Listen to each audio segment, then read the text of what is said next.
Hello everybody, this is Toys R Us, and for this special figure showcase we're going to be looking at the 1985 Decepticon Shrapnel.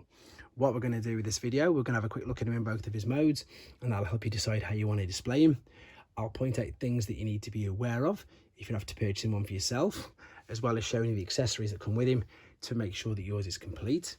As I'm lucky enough to have a couple of different types of packaging, we can have a look at the artwork and the battle scenes on the back of that. I've also got a little known variant on the left hand side, and I'm going to show you what that is. But also what's really interesting with that is as well that it came with a toy catalogue, and the toy catalogue's got some errors on it as well, so I'll show you this. So for example, if you see Blaster there, and there's a few others like that on this, so I'm going to be showing you all that and the variants as we go through this. Okay, let's get started. So like I said, 1985, one of the original 3 Insecticons that was released, and on the Sunbow cartoon, and I think that's where most of us know them from anyway, myself included. Loved seeing these guys on the cartoon as a kid. We might as well start with robot mode, and we're going to start with this one because, to be honest, there's a few things that I'm going to point out in here, you know, that you can probably see already, you need to be aware of. You do get quite a bit, well, it's common, the chrome fade on the front there of the particular bits when he's in his beetle mode, so you need to be aware of that. Chrome. There's also chrome on the gun that can come off, and on his hips. While we're on the subject of the gun, bear with me 2 seconds. I'm going to show you a variant. Now unfortunately I don't actually have this. This is the version that I've got with all 3 of my loose ones, and what you're looking for here is the 2 tail fins here and the extra bits around the barrel. Now in the one that I haven't got, there is this. So you can see the one at the bottom is the one I've got, and the one at the top is the one that I haven't. So either or, they're both absolutely fine. They were both released early on in the time of Generation 1. So that's an interesting little thing for you to have a look at. Right, while we're here then, let's go back. What's also really important is these wheels on the back. You see normally they're folded behind. These are missing a lot of the time, and it does make a difference when you want to display him in his alternate mode. But nice and basic, you know, you've got movement at the shoulder, you have got a waist swivel, but it's more for transformation. You can pull the legs apart ever so slightly, but otherwise, apart from that, there's not much more difference, or much more, sorry, articulation and things that you can actually do with it. Right, so let's have a look at his alternate mode, referred to as the Stag Beetle. And it's, for what it is, for such a small toy, I think it looks really good. There's the wheels that I was on about. It's really important, so they all line up, and of course it does mean that they can travel along like so. You can't really see it there, but again, very basic, but it just looks really good. And I think with the chrome, if you've got nice chrome, it just pops and it looks absolutely stunning. Right, let's have a look at the little known variant then. So you might already be able to see it, and especially if you see my unboxing video, the guy on the left hand side, his chest piece is a translucent orange, and the guy on the right is the standard Hasbro Canadian version. All of them, as I say, is the normal translucent yellow, and it's quite ironic because on all the boxes that you'll see, it's translucent orange, and that's exactly what that is. This is the ceji variant. So let's have a look at the standard one again. So there's the yellow, and then if you look inside, you can see the date stamp is full. You've got 1980-83 Japan, whereas if I get the ceji one, and it's a shame I've got that, I had to use the torch on this because in person there's quite a big difference, but hopefully you can tell that's a much deeper orange. But also inside you can see they've blocked out the Japan because this is ceji, so it was made in Europe. So this stamp there has actually been blocked off.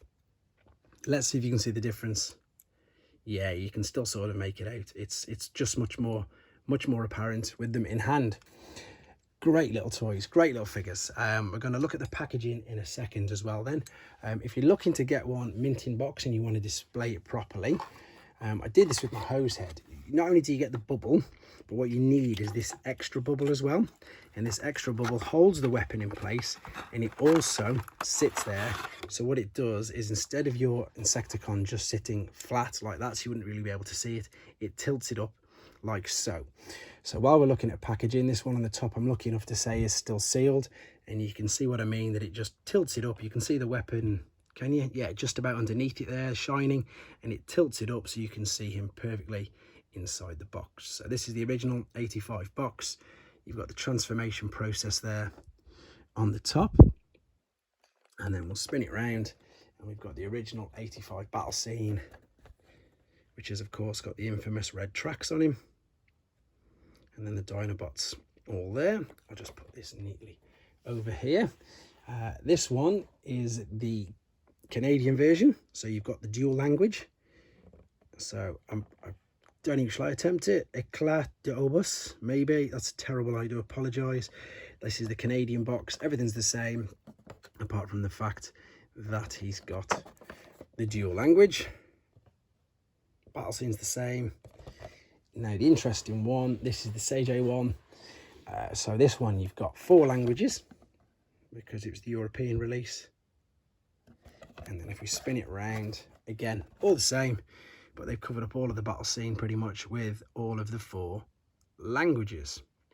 Now the instructions are the same, they come with the 4 languages, and then in a second we'll have a look at the toy catalogue that came with it. So the instructions for the ceji, they'll all be the same, it's just the fact that you've got all the different languages all over it. Right, let's have a nose at this then, because obviously this is quite interesting. What we've got there, so we've got Blaster for a start. That looks more like his pre-Transformers. I think it was Microman for them, not Diaclone release. Again, I suppose this is confirmation that Swoop wasn't released outside of the US. Slag also has the red face, which is the Canadian variant. And then if we spin it round to the back, the Decepticons, we've got a very, very oddly coloured Blitzwing there. See him, he's white. Astro Train is all purple and grey, totally mishmash colours.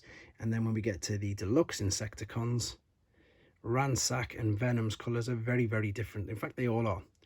All of the deluxe Insecticons there are totally different colour schemes. So that's, I suppose, just something interesting that I thought I wanted to point out to you guys. But hopefully that has made, I suppose, what's quite a basic and again, a not very popular character. I've joked about this. I have done a video on him before, and it was, and it probably still is, my lowest viewed video. But hopefully now we've got a couple of different variants and more for you to use, and hopefully, yeah, take on board with this, help you search, help you find. I bet loads of you are now checking to see what colour your translucent chests are. But there you go. This is, again, this is Shrapnel 1985. All of them 1985.